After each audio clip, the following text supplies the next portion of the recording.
So, Lydia, how are you? I'm good. How are you? Good. Thank you so much for being my second interview. Woohoo! Thanks for having me. I'm excited. Congrats. Yeah, thanks. All right. So, Lydia, I'm going to read your little bio here. So, Lidia Varesco Racoma of Lidia Varesco Design helps educated-oriented organizations, associations, nonprofits, higher education, entrepreneurs share their mission through branding and marketing design. She helps them get their message out so they can focus on doing what they do best, making a difference in the community. She blogs about small business and is also founder of Biz Mama, an online community for moms in business, as well as the locally focused children's apparel line Type Baby. So locally focused to Chicago, right? Yes, So you got a lot going on there, Lydia. I do. That's what people tell me. So tell me what's like there. Yeah, you've got your branding business, you've got Biz Mama, you've got Type Baby. What's the thing that like gets you super excited about right now? Oh gosh, there's so much. My design business is my main business. I've been doing that since 2000, and Type Baby and Biz Mama sort of evolved after my first child was born, which is around 6.5 years ago.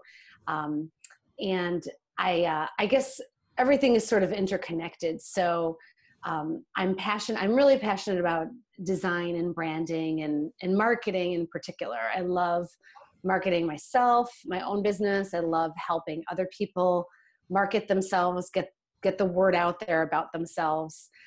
So I guess that's sort of kind of a connecting thread in why I wanted to start Biz Mama, because I wanted to help promote fellow moms in business and get the word out about them as well. So yeah, cool. Branding, marketing, those are my passions, just really helping to promote people. I love referring people and talking about people. When I've had great service, I'll tweet it out there. So those are my passions. Well, I think it's funny because I mean, that totally, all of that makes sense because of how you and I met. We met through, I feel like I just kept seeing your name in a mutual, like, moms in business group that we're in. I think we might be in a couple of the same ones in Chicago. And then it was like, oh, we live in the same neighborhood. Let's meet up for coffee. And we finally did once. And after that, we just kept seeing each other. And every time we would see each other, it was talking about like the newest thing that you're doing, whether it was talking about the e-course, which you made an ebook, which is so awesome. And then I love when we met up at that mentors, the Chicago Women Creative Mentors event, and we started talking about tarot cards. That's right. Making the tarot cards for our event. I don't know if you saw that, but Liz Flores, yeah, she made us those tarot cards. But anyway, and you were like, oh yeah, like I've thought about doing, didn't you say that you thought about doing tarot? Or no, you're a tarot collector. Yes, I have a collection ever since probably I was in my 20s. So I have a huge collection. I designed my own at one point in college. Went around and took photographs and designed my own. So cool. And I always thought I would do some more sets. I have plenty of ideas, but it's like, oh, who has the time? But after that conversation, I was thinking, oh, maybe I need to get some of those ideas out again. Yeah, for sure. Wait, you already have a deck though? It's not a full deck. I think I only did certain cards because it was like a college art school project. That's so cool. You were into tarot before everyone else was into tarot. Oh yes, totally. So do you still do tarot today? I don't. I was actually thinking I still have my favorite deck that I keep like in my nightstand, but I don't think I've actually done a reading. I should see if I remember any of them, the card meanings and stuff. Like I used to study it a lot, and I do readings for myself and my friends. And I should try and see if it comes back. Yeah. So I feel like, so I just got finished reading White Hot Truth by Danielle Laporte. Have you heard of her Oh, or heard of that I've book? heard of her. I haven't read the book though. I have heard Yeah. of it. And she just so I love her. She does this thing called like truth bombs or whatever that she throws out all the time. But Uh-huh. one of the things that I felt was so refreshing from listening to her perspective on this was she was talking about like crystals and like like these kinds of mediums, I guess, that people can use to kind of bring some like woo in their life. Mm-hmm. And she was like, at the end of the day, like you don't need it. You don't need any of it. You just like need yourself and like tapping into that. And that like resonated with me so much. I think that this kind of stuff is like can be super fun, but I just think it's like telling that you're like, oh, I haven't like brought them out in a while, like you don't Mm-hmm. need that kind of stuff to, I don't know. I'd just love to hear your thoughts on that, especially as being someone who has a background in tarot. Yeah, totally. I totally agree with that. In fact, I have sort of a story similar to that where there was a bookstore that I used to go to, a friend and I would go to all the time. It was one of those kind of like new agey bookstores, and I'd go there, you'd be looking for different topics or like something to do with tarot cards or Yeah. things like that. And the store closed, and I remember my friend and I, we were like, oh, this is terrible, because they used to host like author events and stuff. And it's like a nice community. Yeah. But then I think it was my friend that said, well, you know what, maybe we just don't need it anymore. It was almost like we were going there, like searching for something, or you needed like that sort of, like you were saying, like what Danielle Laporte was saying, like you kind of get addicted to this stuff, like, oh, I'm going to do a reading for myself, or oh, I'm going to do this, or like I knew a lot of people that would go to like psychics and have readings done, and then it's like you kind of get addicted to it and you can't make decisions without it. Yeah, right. So, but you're right, at the end of the day, it's really like I feel like I use my intuition as my guide all the time. So I go with how I'm feeling, and that's sort of like, I don't need all that other stuff anymore. So. Yeah. Okay. So maybe this is putting you on the spot too much. I know that I wanted this to be like more organic conversation, but can you think of a time when you feel like your intuition has like led you with your business in a way that you were surprised about?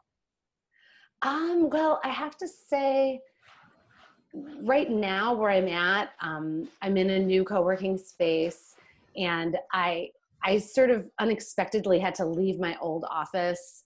I knew the time was coming, but I thought I was going to be subleasing from someone else in the building. So I didn't really even look around for a new space. So then that fell through, and then I had to find something. And rents had gone up considerably since I got my office. So now I was scrambling, and I found the space that I'm in. It was more of an investment than I had in my old space. And I kept thinking, at the time, like work was a little slow, or in general, that previous year was slow. So I was really hesitant to make the jump. And, I put it out there, asked some colleagues, and I just finally said, you know what, I think this is a case where you have to jump and the net will appear, and I thought if it doesn't work out, it doesn't work out. So knock on wood, it's worked out great. And I feel like as a result of having that confidence and going with my intuition and knowing that everything was going to work out, I feel like I've gotten more work, through the universe. I believe the universe, brings you things. And I feel like by making that decision, other things have come to me, other opportunities have come to me, and I haven't felt like, oh, I can't do this. Yeah. That was a perfect example of using your intuition and maybe something a little scary, situation that's a little scary. That's awesome. I love it. Yeah, I think it's so interesting how that confidence can like feed into other things so much, how like the confidence with your space then brought like confidence with clients, and then your clients feel like more trusting of you, and you're able to do the type of work that you're wanting. Yeah, it's Yes, that sounds totally. like that worked out for you really well. Yeah, I feel like in general, it's funny you brought up the tarot card thing at the beginning, because I feel like in general, my life has always had this sort of new age element to it. So I used to do a little bit of feng shui I remember in my apartment, I was like arranging things, and I really do believe that it would make things happen. It was almost like you'd clear, the clutter out of a corner, and then like some opportunity would come, or it's kind of like it got the wheels in motion. And I feel like that was sort of like this situation as well. Like I got the wheels in motion. I jumped. I, took a chance. Yeah. And then sort of got the wheels in motion. So yeah. I know like when I think of feng shui in like a room, I just think of like a really minimal room with like a Japanese like plant in it. That's all I think of when I think of feng shui. So could you tell me a little bit about feng shui? I should get out my book, because I was like really into it for a while. So I was doing like sketches. Basically there were certain corners of the room that you would indicate for different energies. So there's like, relationship energies, health energies, finance energies, and you want to arrange things in a certain way. So if this is like your finance corner, you don't want like all your unpaid bills piled up. You want like a nice, neat file with your paid bills, or something that indicates, good financial health. Mm-hmm. So I should probably do it here in my office now that I'm in a new space. But I did it for a while, like in a couple of my apartments. When I moved into the space, I would look at it, do a sketch, and kind of place things intentionally. So it's not necessarily being super like Marie Kondo, getting everything. You can have stuff, just putting it in the right place. Oh, that's so cool. I've never heard of that, like different corners for different energies thing. That's really interesting. Yeah, I'll look up the book if you want to include it. I'll find the name of the book that I used, because it was a really great book. It was very easy to implement. If anybody's interested who's listening, or if you're interested. I am interested. I think that like, I guess I like that kind of stuff as far as like just being a little bit more thoughtful. And I do like the like spiritual aspect of it, but like all said and done, I'm not like banking on it for, like her we're talking about, where it's like, this is how I make decisions in life or whatever, right? Like this is my future, or like I have no choice in my life at all, or whatever, Right. Exactly. Yes. You still have to like, do your prospecting and reach out to your clients, and for sure. Not like placing something in the money corner is going to bring. Right. Yeah. It would be nice if it happened that easily, but I think it just sort of helps things. Yeah, for sure. Yeah. So tell me about your Biz Mama. So that's a community, or I know that like I've seen the interviews that you've done. Is there like something outside of the interviews that you do with that as well? Right now I have a Facebook page for Biz Mama. So what I do, I post, useful articles that I come across relating to being a mom in business. I post, anecdotes from my life, just to kind of, hey, we're all in it together kind of thing. And in addition to the interviews, which are like 5 or 6 questions basically relating to, when did you start your business? How has having a child or children affected your business? What tips do you have? So right now it's a Facebook page, just an open page. I'd love to eventually have a group out of it. I do have a private group for working moms in the creative industry. So I have moms who are like designers, writers, web designers. And that's more of like where we, I have this problem. How do you deal with this? Kind of specific to moms who are working in the creative industry. Yeah. What's that called? That one is called Creative Biz Mamas. Creative So, Biz Mamas. Cool. if you search for that, I believe it's, like a private group. So you'll need to invite yourself or ask to be invited. Okay. Yeah. And is that just Chicago based, or are there moms outside of Chicago that are in it? It's national. So I started with the moms that I knew here in Chicago, and have expanded with other moms, working moms that I know all over the country. So cool. Yeah. So I'd love to grow that. Yeah. So tell me, like, why starting this group? Like, you obviously have like a fire under your belly about moms in business. I'd love to hear you talk about that. Yeah, definitely. After my first child was born, I felt like it was so hard to go back to work.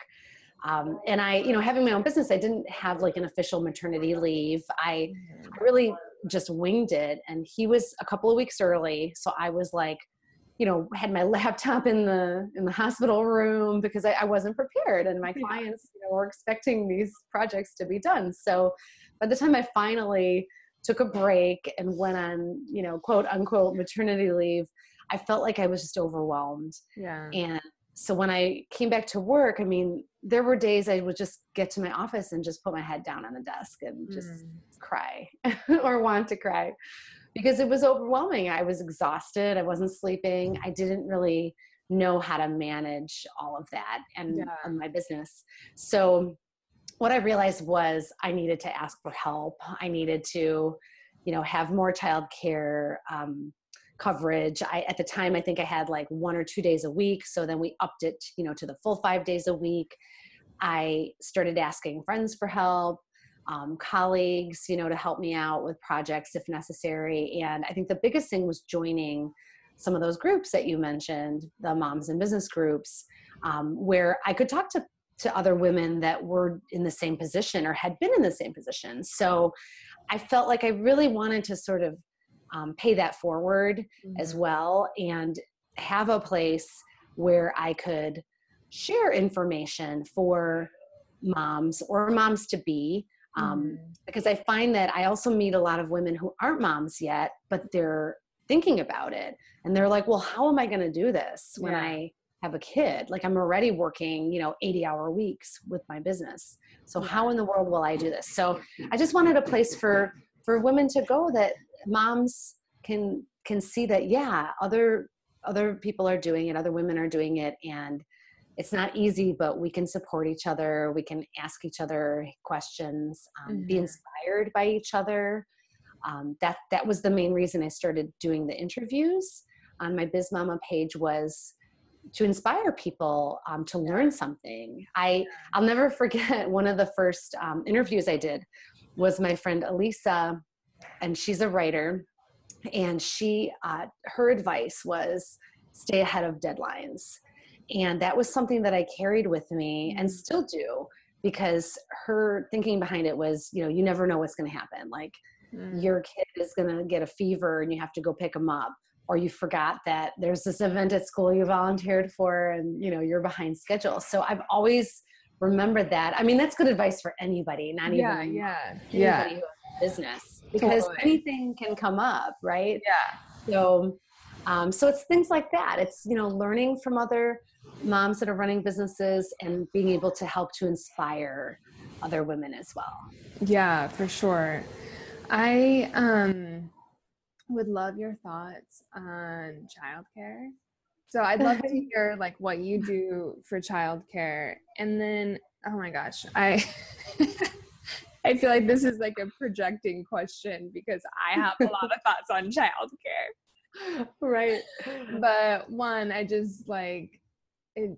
Yeah, I just feel like so much of it falls on the mom, right? That it's like, you don't hear like a lot of dads being like, well, this is what we're doing for, I don't know. Anyway. Right. I think it's true. I think my husband might agree. Yeah. So this is how you were talking about going from like 1 to 2 days a week to like, all right, we have to do 5 days a week. when I was starting this co-working and childcare like pop-up business, I remember interviewing different women about it. And one woman said to me, you know, that wouldn't work for me because I need to be like as far away from my children as possible. Right. No, I hear that a lot from people, and I feel like I've been in every sort of childcare situation possible. So like we started out, we had a nanny, and I worked at home, and I think my husband might have been working at home at that point as well. And so it was interesting. Like I was in the other room, and you know, when my son was a baby, it was fine. But then as he started to get a little older, then he, you know, he realizes I'm there, and then it's like, I want to be with mom. So when he got to a certain age, I got an outside office. So at that point, that's when I stopped working from home, and I realized you really do need that separation. Because I think especially when you're a mom, you know, of a new baby, or your child is younger, there's just like that temptation of constantly wanting to go and check on them and see what they're doing. So it's nice to have that separation to get your work done at least. So as I mentioned, so I've done all different kinds of situations. So then after the nanny, then he went to daycare. So then we had the full-time daycare, which was great. And I had like full days, which was nice.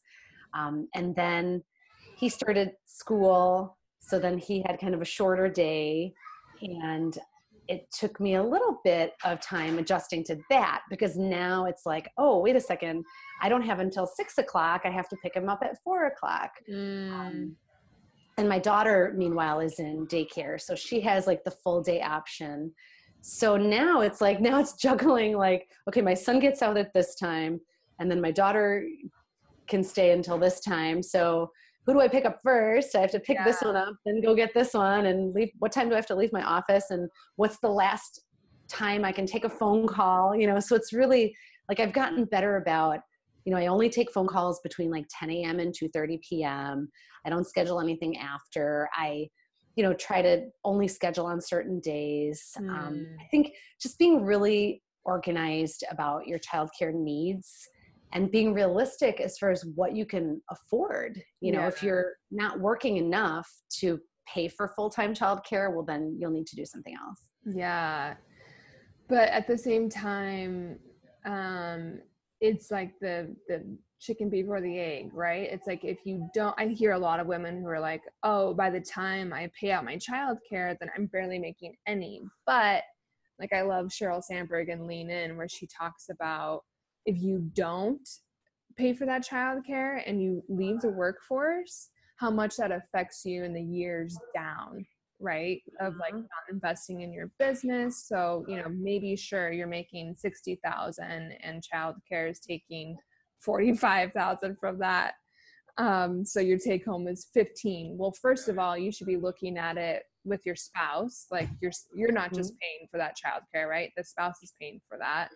But also if you take yourself out of your business or your workforce, how much that affects you down the road. But Right. yeah, I feel like being realistic, kind of having that like come to Jesus moment of like both ways, right? Of like how much childcare costs. And then also like how much you need it to run your business. Like I just see moms like scraping together, doing nap times and night times, and that's just rough. It's hard. I honestly don't know how people can manage it. I think that's amazing when I hear moms that are like, they just grab a babysitter here and there and do their work. With my work, I can't. I have to be available because you know, things come in from my clients. Like if I'm working on a brochure or something time sensitive, like edits come in and I have to make them and send a revised brochure. So for me, it made more sense. Like when I was trying to be mindful of the financial aspect of it, I worked 4 days. So I had the nanny come 4 days a week, which was easier to manage. And she worked shorter days. And I was just ultra productive. I mean, you have to like turn off the social media, turn off your phone, don't respond to your friends texting you. And basically you're all business all day. I bring my lunch here to the office. I'm like as productive as I can possibly be during these business hours. Yeah, I think it really does help you be like hyper focused of like, if I don't get this done, it's going to take, and it's 5:00 and I head home, like I'm not going to get to it again for another 3 hours or whatever, and then I'll be distracted because I'll have my spouse in the room or whatever. And your kids are like, get off the laptop. I mean, it's, yeah, totally. And I will say one thing that has really helped me is using time tracking. So I don't always bill hourly. I only do that on occasion. Yeah. But I've always kept track of my time because I need to know how long it takes me to do a project based on, what I've quoted it. So now I do an online time tracking using an app that's called Harvest. Cool. And let me tell you, it makes you stay on track because at the end of the day, I have my goal of like, say 5 billable hours or whatever it is. And so I can see where I'm at. And if I don't make that goal, then it's like, okay, what was I doing that was not either, project related, marketing related, business related. Yeah. So it's a great way. I highly, highly recommend online time tracking to everybody who has a business, especially moms in business or people that just have a trouble with, productivity and getting all of your work done in a day. Yeah. I love using a timer. So I'm like, I'm giving myself 20 minutes to do this task. And so then it like makes me like, oh, okay, I don't know what is with me and like timing myself, but that's what helps me with like getting on that and using my time wisely. Okay. I can see that. Yeah. Let me ask you about your like books. I love that you tagged me on Instagram. Yes. I saw that you have some books that you like. So I have my books. Here. Yes. I grabbed a few off my shelf. Yeah. Because I wanted to have them in front of me to talk about them. But yes, this is a book, Making Ideas Happen, by Scott Belsky. This is one of the books that has made such a huge difference because basically, what the subtitle is Overcoming the Obstacles Between Vision and Reality.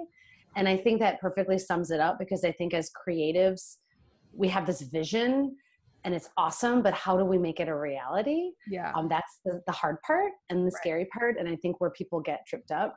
So this book was amazing for me when I was starting Type Baby, because that's exactly where I was at. Like, I know I want to start a children's line and I have all these great ideas, but I don't know I don't know what to do now. What do I do with all these great ideas? Yeah. So it helped me to determine is this a good idea? Is it viable?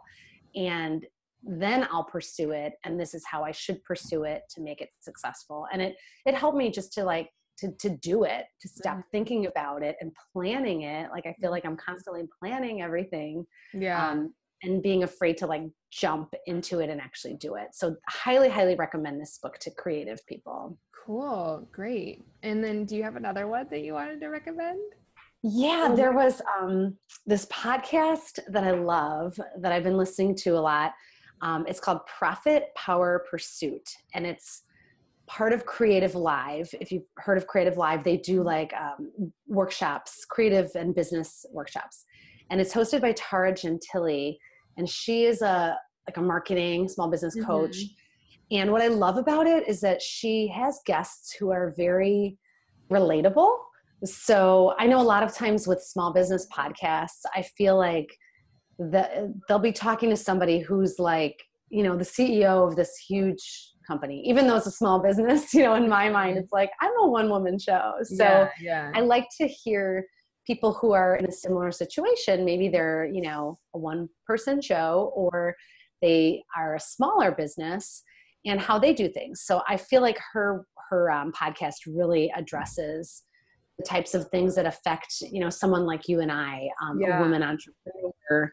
And she'll talk to people about marketing and social media and sales.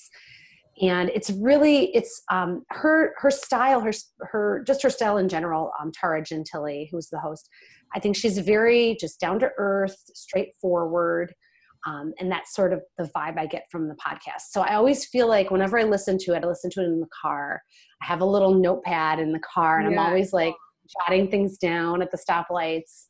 actionable things, from her guests. And Yeah. a lot of her guests, I've followed them, on social media because they've offered such great insights. So highly recommend that one to entrepreneurs. Yeah, I'd love to get on that. I like her. I've listened to her on like the Being Boss podcast. I feel like there was an episode they had her on, and I liked what she had to say too.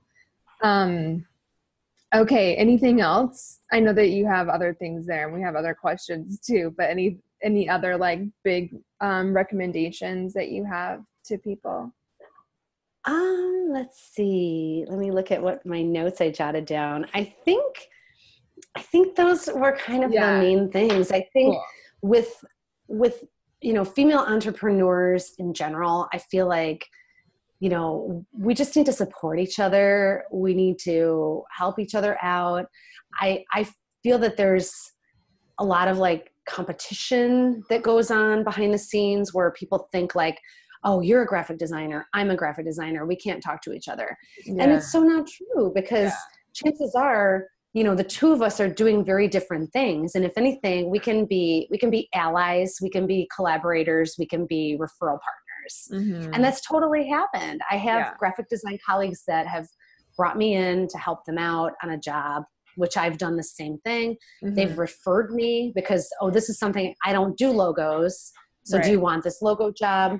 So I feel like that's, something that we all need to be aware of. Like, let's not look at each other as competitors, but let's look at each other as allies. Like, let's stick together and help each other grow and thrive in this business world, because, it's harder in general, I think, for female entrepreneurs to get noticed, to be taken seriously, to get funding.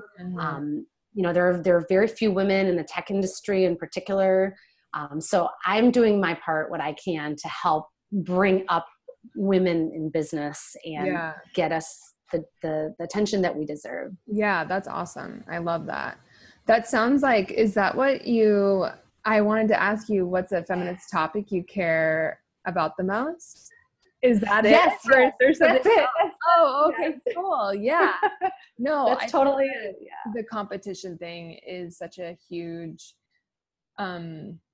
misunderstanding of seeing each other. And I feel like it's almost like adopting like patriarchal or like more like masculine stereotypes of this like chest pounding. And it's like, I don't feel like that's natural to women to view each other that way or interact. Like, I feel like we're much more democratic when it comes to viewing and interacting with one another. And especially in small businesses, when so much of your business is referral based, those relationships with one another are so imperative.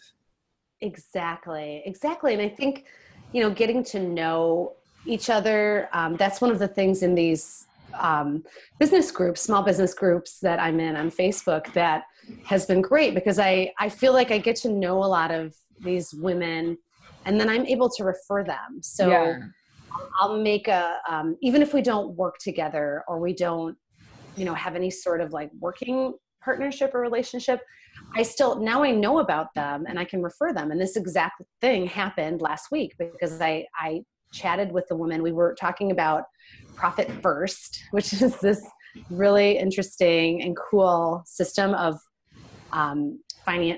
tracking your finances. Yeah, I just did a book review on that. It's awesome. And I'm starting it. I've kind of started it with my business. I'm going to launch into it. So I chatted with one of the women in my business groups. We were talking about Profit First. And so I asked her, okay, well, tell me about your business. And because I like to be able to refer people. And she did. And I wrote everything down. And then like the next day, somebody in one of my groups had brought up something, and she was the perfect person to refer. Wow, so cool. I feel like it's just great, taking the time to get to know someone, even if you don't think that you would necessarily get a job from them or, have any sort of financial benefit. Yeah. This is how I approach networking. I just talk to everybody and get to know them. And that's my goal at a networking event. It's not to get as many business cards as I can or to get a job, to make those connections within my own network. So like this person would be great. I need to, hook them up with this other person. So yeah. Well, and you're such a sincere person too. I think that people can really like feel that from you, and that's probably really helped, right, in your business more than like approaching it on like, how can this benefit me? Having those sincere connections is, I can tell you're really good at that. You're a good person at that. Yeah. So, okay, well, I'd love to ask you for the last question, what's the biggest piece of advice you would give to a fellow woman entrepreneur? I would say ask for help. That's, and I had touched on it earlier, but that's something that I feel like as women, we have a hard time doing. I don't know why. I always have a hard time asking for help. After becoming a mom, it's become a little easier for me. But, if you're struggling with something, ask somebody, reach out to your network, email somebody that might know the answer, put it on LinkedIn. I feel like a lot of times it's like you feel sort of self-conscious, like, okay, I don't want to put this out there. I feel self-conscious that business is slow or that I don't know how to figure out this, situation I'm having with a client. Yeah. But 99% of the time, somebody out there in your network has dealt with it. So why not let them help you? Let them advise you. And, unless you're being like taking advantage of somebody and asking them a million questions and not paying for it, I feel like people are very willing to answer questions. I do it all the time. People come to me like, oh, I'm starting my business and what do I do about this? And what do I do about my taxes? And I love answering those questions. I love helping people. So ask for help. Go in your network. You don't have to throw it out on Twitter and ask the general public. You can find somebody probably within your address book that can help you. Yeah. And I think that's where Facebook groups for me with that kind of stuff have really helped me just throw something out there and see, how other people have dealt with it. It's been a really huge resource. Totally. I totally agree.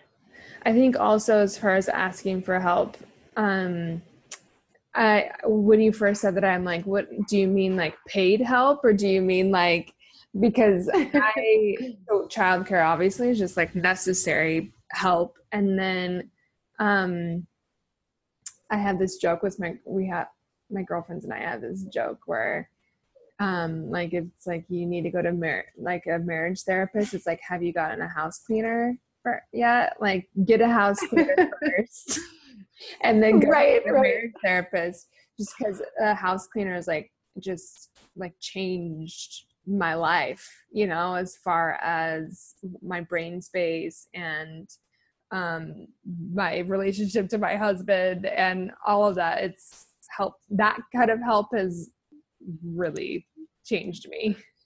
Totally. No, I would all encompassing ask for help. So like if you need help with your work, like when I get busy, I have a network of graphic designers and I send an email. I mean, we all do it. Yeah. We'll email each other like, hey, I'm going on vacation. Can somebody babysit this project for me while I'm on vacation? Or, I've got this big job coming up. Can somebody step in and help me out for a couple of days?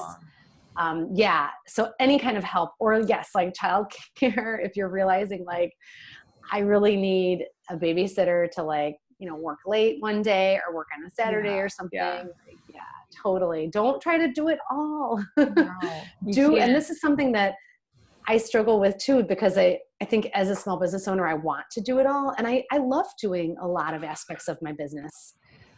But if you're not good at it, hire somebody who is, instead of spending, like I'm very close to subcontracting my bookkeeping. I'm planning to migrate to a different system.